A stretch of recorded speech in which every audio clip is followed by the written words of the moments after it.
We have a very special guest with us today, Catalin Bacia. He is the Director of Teen Challenge Romania and my dear friend. Catalin, it's great to see you, man. It's wonderful to be here. Wonderful to be here. First off, what do you hear when you're going to conferences and you're hearing? How are you hearing this same voice over and over again? We part of many networks. I believe in networks. I believe a Christian should always be plugged with other Christians, and part of when we meet, we talk about. So, what do you think? What God is doing? What do you sense that God is doing nowadays? Yeah. What do you think God is doing? Yeah. And interestingly enough, they all give the same kind of answer. They say, "Well, this is what I see in my church. This is what I see in my life first. I feel like there's a new wine that God is pouring." And that new wine, it's in the form of a revival that has never been taken before in this world. There's a passion for the word, there's a passion for the lost, and there is a passion for unity and networking that was never before. Before it was you got to preach well, and you got to take care of your church, and everybody else is wrong. Yeah. And now there's a love. There's something that the Lord is bringing us together. Breaking down the competition between the churches. It's totally outside the walls. It's totally outside the walls. I've never seen anything, and I've seen people coming to Christ in those type of churches who pastor says, "You know what? This is not my kingdom. Jesus is building the church. I'm here to feed the flock. I'm here to take care of them, to disciple them, because that's the heart of that's what we should do." And then the Lord is building His church, is adding numbers to it, and is doing miracles amongst them. And of course, part of the revival, there are healings that take place.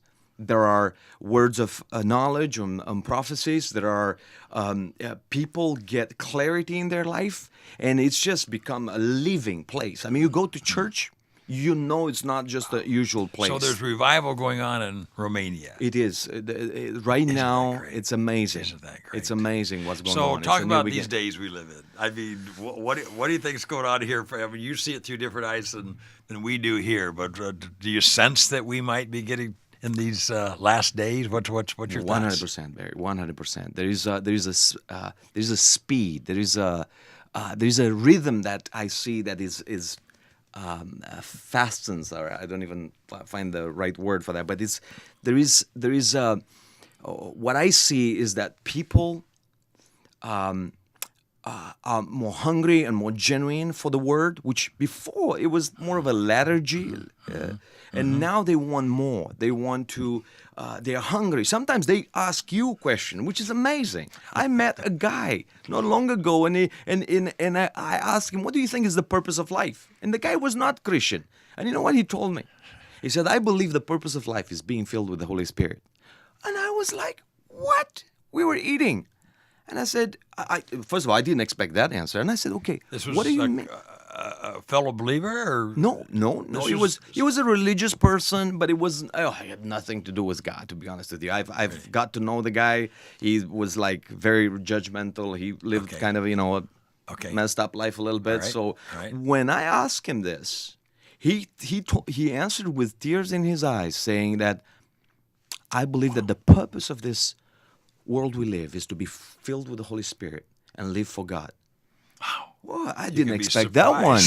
So we had a long conversation after that. What does that mean, and all the other stuff? But there is a sense that God is pouring the new wine. Yeah. And it's pouring in the new wineskins. And wineskin is our mentality. If we limit God, we say, "Oh, God can only do this much." Yeah. You know what? We're right according to our faith. and when we say, you know what? We're not telling God how much He can do, because He can do beyond what we can imagine. Absolutely. So it's what we have to do is have lots of faith and be willing to do whatever God asks us to do, and be willing to do the simple thing. Is the most important thing is share your faith. Share your faith. Why? And it's why? Why is it so important that we share our faith? But Jesus died for that. He came that He wants none shall perish. He came to save Yeah, yeah. But we The have pastors that could do that. So we're talking to lay people here. Why can't just the pastors do it? Why do we have to do Well, it? that's why the situation. That's why we have the depressive statistics, because only the pastors do it.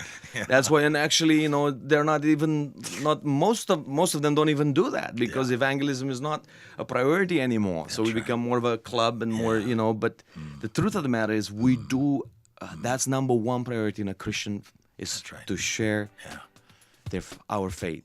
Thank you, Catalin. Thank you. Thank you so very much. Isn't he special? We'll have him back again, okay? Thanks for watching.